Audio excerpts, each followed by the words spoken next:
Vamos iniciando a conversa de geração, participação do Eduardo Costa, do Júnior Moreira, do sociólogo Luiz Flávio Sapori e da nossa colunista de economia, Rita Mundim. Você, ouvinte da Itatiaia, também pode participar, opinando pelo WhatsApp do jornalismo, 99996-7074, 99996-7074.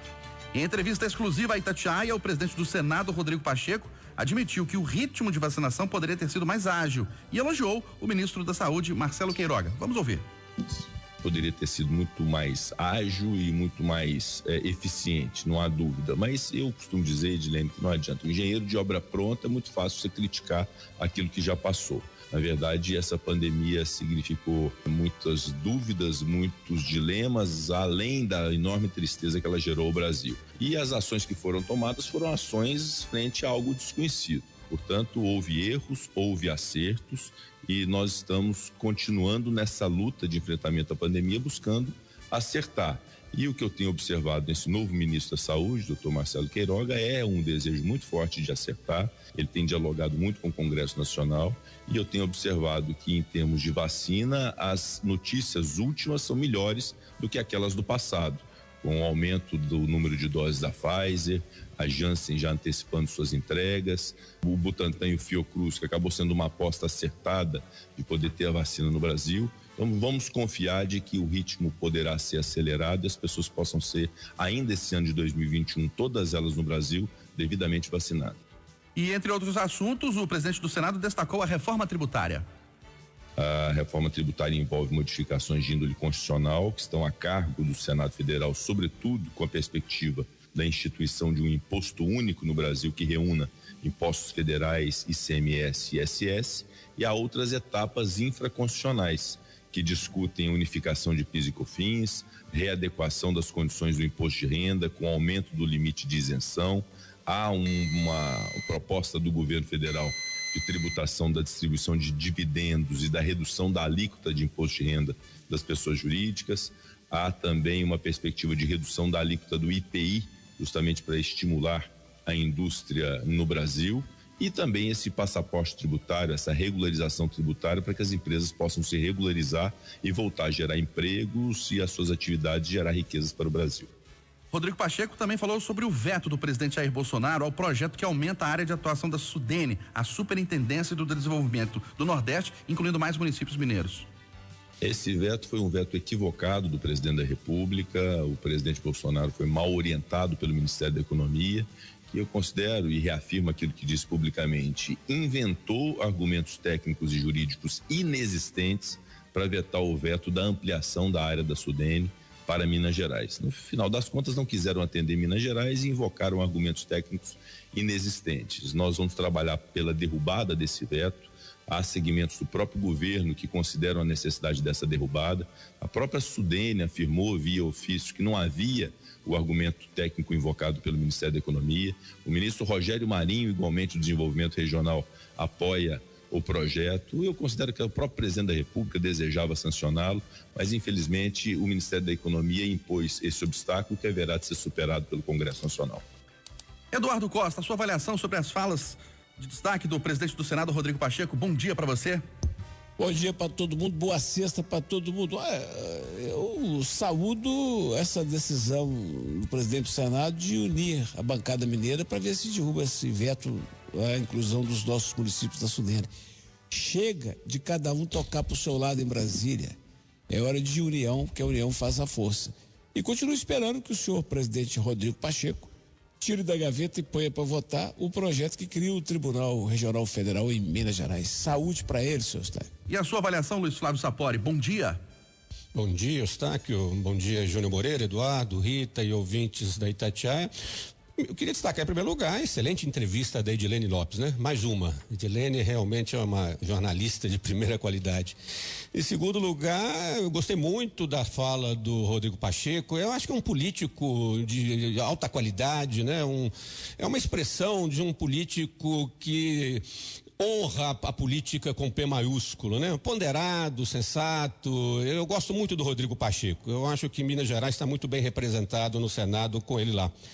Para além do que disse o Eduardo em relação às questões atinentes a Minas Gerais, eu queria chamar a atenção que o nome dele, né, Eustáquio, já está sendo aventado como terceira via, né, na eleição presidencial. A Edilene, inclusive, o questionou nesse sentido. Obviamente, ele disse que não, né, não pretende se candidatar ano que vem, mas, né, a gente conhece muito bem os políticos, né, Júnior, Eduardo, Rita. Então, quem sabe aí teremos uma possibilidade concreta do Rodrigo Pacheco se apresentando às eleições presidenciais do ano que vem, quem sabe. De qualquer maneira, me parece um político que está indo muito bem na presidência do Senado, considerando inclusive as questões do estado de Minas Gerais. E para você, Rita Mundim, o que destacaria nas falas do presidente do Senado, Rodrigo Pacheco? Bom dia mais uma vez. Bom dia, Eustáquio, bom dia a todos. Eu acho que o presidente do Senado, Rodrigo Pacheco, ele fez um resumo, né, do que foi e do que está sendo a pandemia no Brasil, de uma forma muito sensata. Então, num primeiro momento, ele destacou que a gente poderia estar melhor, sim. A vacinação poderia ser mais ágil, sim. Mas estávamos agindo diante do desconhecido. Então, da mesma forma que houveram erros, também acertos. E o que eu gosto de destacar aí é essa andada, né, na reforma tributária, principalmente. Ele discutiu com a Edilene pontos interessantíssimos, que é o passaporte tributário. Só para vocês terem uma ideia como que isso está sendo precificado, as ações em recuperação judicial na B3, elas tiveram altas nos últimos dias expressivas, altas de 50%, 80%, com essa perspectiva de recuperação da empresa, né, por causa do passaporte tributário. Então, o mercado já está precificando esse fôlego que será dado às empresas no Brasil. Por outro lado, a gente tem que lembrar que há 15 anos ninguém fala em mexer na tabela do imposto de renda. Então, isso será também um avanço, mudando a faixa de 1.900 para 2.500, redução de impostos sobre as empresas, né, de 25% para 20% até 2023. Então, gente, tem muita coisa muito boa acontecendo, sob o ponto de vista de arrecadação, sob o ponto de vista de diminuição de impostos e, acima de tudo, a perspectiva de crescimento do país, mas um crescimento de qualidade. E aqui eu queria também, como os colegas, destacar o Rodrigo Pacheco, que é um político novo com a carreira meteórica por seus próprios méritos. Então, ele está onde está por méritos e que ele continue sendo o político que ele vem sendo até aqui. Júnior Moreira, bom dia mais uma vez. Bom dia para todo mundo. Eu está que não tem muito o que acrescentar, não, né? Acho que já foi dito quase tudo. Eu queria só sublinhar essa questão política do Rodrigo Pacheco. É lógico que ele é um político muito hábil e a gente percebe nas respostas, na forma que ele responde, até no momento que ele é mais firme com o governo Bolsonaro, ele é muito polido, né? Ele é muito educado, sabe colocar as palavras num tom de voz adequado, né? Tipo aquela pessoa que sabe te xingar, mas você nem percebe que está sendo xingado, né? Ele sabe muito bem colocar as palavras. Concordo muito com o Sapori na questão da terceira via, né? Lá em Brasília já se fala muito no nome do Pacheco para essa terceira via. Essa vaga está aberta e a gente sabe que na política não tem vácuo, né? As pessoas vão ocupar. Apesar dele não querer falar sobre o assunto, ele está se colocando como essa terceira via. Me pareceu isso muito claro quando você bate toda essa vitamina da entrevista da Edilene no liquidificador.